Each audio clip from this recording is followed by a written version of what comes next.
மெய்ப்பொருள் காண்பது அறிவு அப்படின்னா இதில் மெய்ப்பொருள்னு எதை சொல்ல வர்றாருன்னா சிவசக்தியை தான். சிவனையும் சக்தியையும் நீ ஒவ்வொரு விஷயத்திலையும் நீ பிரித்து ஆராய்ந்து பகுப்பாய்வு செய்து உணர்ந்து கொள் அப்படின்னு செஞ்சுக்கிட்டே வந்தீங்கன்னா உனக்கு தெய்வீக ஞானம் கிடைத்து விடும். தெய்வீக ஞானம்னா இறையருள் கிடைச்சிரும். என்ன சொல்கிறார் பார்த்துங்க, எப்பொருள் யார் யார் வாய் கேட்பினும்.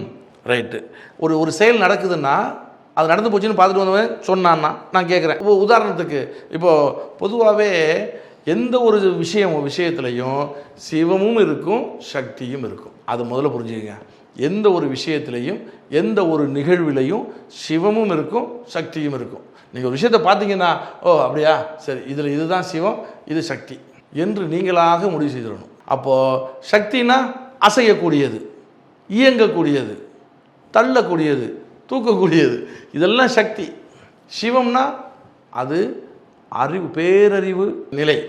அதுக்கு எந்த விதமான சலனம் இல்லை.